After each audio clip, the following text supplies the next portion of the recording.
Halo semuanya, perkenalkan nama saya Cokorda Bagus Mutera Cara Kelasa dengan absen 32 dari kelompok 4. Jadi di kesempatan kali ini kita akan membahas mengenai pemaparan yang akan saya sampaikan mengenai esai saya yang mana berjudul Transformasi Penanganan Penyakit Menular Terkait Perjalanan melalui integrasi teknologi blockchain, AI, dan juga platform telemedicine berbasis web portal.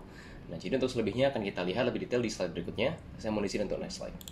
Oke, jadi mengenai esai yang akan saya bahas, pertanyaan yang muncul adalah kenapa penyakit menular terkait perjalanan itu menjadi masalah atau kenapa dia harus dibahas begitu. Nah, jadi kan kalau kita bisa perhatikan di sini saya sudah sampaikan atau paparkan data mengenai data perjalanan internasional kurang lebih selama 2019. Nah, jadi itu sudah dicatat mencapai 2,4 miliar. Dan kalau kita kutip salah satu pernyataan dari Zhang et al. Tahun 2020, beliau menyatakan bahwa mobilitas dan manusia dan pola perjalanan itu mempengaruhi penyebaran infeksi antar negara dan antar kota.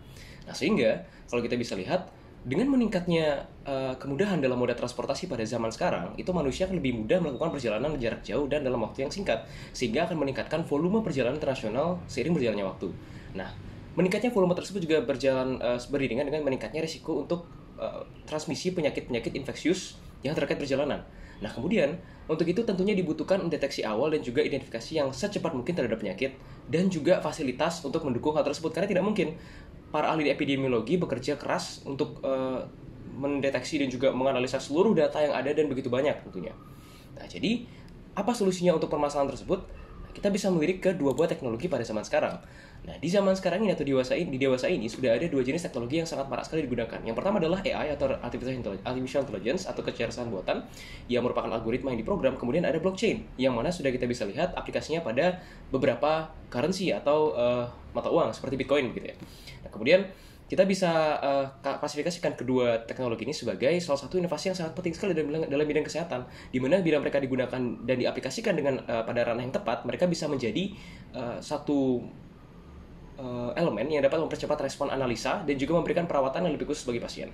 Bagaimana aplikasinya kita akan lihat lebih lanjutnya di slide berikutnya.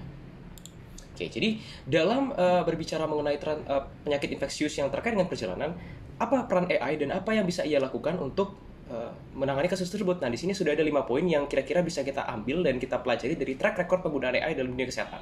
Yang pertama adalah kecerdasan buatan ini penting sekali untuk pengawasan terkait penyakit menular tersebut. Jadi karena AI ini adalah sebuah program yang bisa kita lihat seperti algoritma, dia juga punya teknologi yang bisa dengan cepat atau dengan kita kata lain kan dengan seperti automatisasi yang bisa menganalisis data dengan cepat, tepat, akurat, dan responsif. Nah, berikutnya integrasi teknologi blockchain dan AI ini bisa diaplikasikan pada platform telemedicine, di mana bila keduanya kita satukan, maka akan ada outflow data yang tidak terbatas, sehingga data tersebut yang dibutuhkan oleh AI itu bisa disediakan dengan sangat cepat dan tidak bergantung kepada pihak ketiga atau cloud service. Dan juga AI ini dapat menganalisa dengan sangat cepat dan akurat dibantu dengan blockchain. Nah, kemudian AI memungkinkan analisis cepat data epidemiologi dan juga perjalanan karena dia merupakan program yang berbasis kepada machine learning. Seiring berjalannya waktu dia bisa menganalisa data dengan baik seiring dengan jumlah data yang diterima secara terus-menerus. Berikutnya contoh penggunaan sistem AI ini sebenarnya sudah ada di tahun 2019. Ya, jadi tahun 2019 pada COVID-19 itu sudah pernah diciptakan teknologi AI yang digunakan untuk screening SARS-CoV-2 di Yunani dan proyek tersebut berjalan dengan baik. Namun beberapa tantangan itu masih sering dihadapi. Bisa kita lihat di poin terakhir adalah termasuk alarm palsu dan juga bias data. Bila AI tidak menerima data yang maksimal untuk dianalisa, maka bisa saja dia mengirimkan istilah seperti alarm palsu atau peringatan palsu yang salah gitu ya, dan akhirnya juga berujung kepada bias data gitu. Itu adalah tantangan dari AI. Dan sekarang kita akan bahas mengenai platform telemedicine berbasis web portal. Nah, jadi seperti yang kita ketahui, telemedicine kan merupakan satu sistem pengobatan jarak jauh ya. Dan bila kita kaitkan telemedicine ini dengan web portal, maka dia akan dapat menyediakan berbagai banyak kelebihan. Web portal sendiri ditujukan untuk menampilkan dan juga mengefisiensikan penyampaian data yang diterima pada pengguna. Jadi ada 4 kelebihan di sini yang saya sampaikan mengenai penggabungan dari dua hal tersebut. Yang pertama adalah interaksi dokter, pasien, dan penyedia layanan kesehatan ini akan sangat maksimal karena mereka bisa bekerja sama secara online. Kemudian juga aksesnya juga akan menjadi cepat, hanya bermodalkan internet saja, dan dapat menyatukan dan menempelkan berbagai jenis data dan juga informasi dengan efisien dan efektif. Terakhir, dia bisa memfasilitasi konsultasi dengan penyedia layanan kesehatan di mana saja dan kapan saja, hanya berdasarkan kepada atau bermodalkan dengan internet saja. Berikutnya adalah integrasi AI dengan platform telemedicine berbasis web portal. Jadi AI ini sendiri kalau kita gabungkan dengan telemedicine berbasis web portal, dia akan menyediakan serangkaian kelebihan dan juga manfaat. Yang pertama adalah efisiensi layanan, karena AI ini akan menganalisa dengan cepat dan juga akurat dibarengi dengan web portal yang dapat memudahkan penggunaan. Dia akan mengefisiensikan layanan di mana dia dapat mengelola dan juga mendiagnosa itu dengan cepat dan juga akurat begitu, dan juga presisi ya.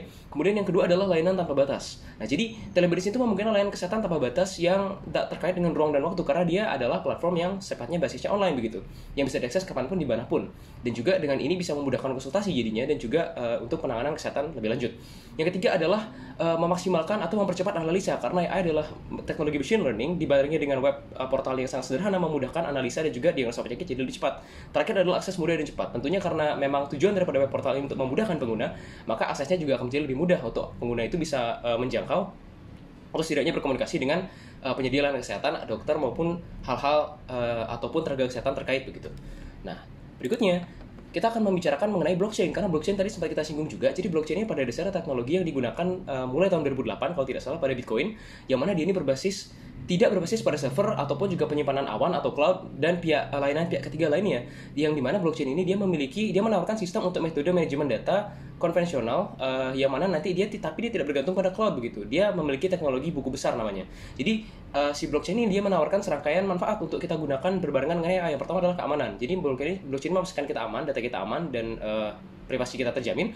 Kontrak pintar gini akan meningkatkan adopsi dan juga menarik perhatian pada sistem, dan juga privasi data akan menawarkan solusi untuk permasalahan pada rekam medis yang datanya sering bocor. Nah, terakhir adalah kesimpulannya mengenai apa yang saya sampaikan. Jadi, pada intinya, pengintegrasian antara AI dan juga blockchain, bila dibarengi dengan atau diwadahi oleh web portal atau platform telemedicine, ini dapat memudahkan sekali untuk diagnosa dan juga pencegahan penyakit menular infeksius terkait perjalanan. Sehingga ini akan dapat meningkatkan keamanan dan juga pencegahan terhadap penyakit tersebut begitu ya. Jadi, kurang lebih demikian. Berikut adalah referensi yang saya gunakan. Terakhir, saya ucapkan terima kasih dan saya mohon maaf bila ada kesalahan kata. Saya pamit undur diri.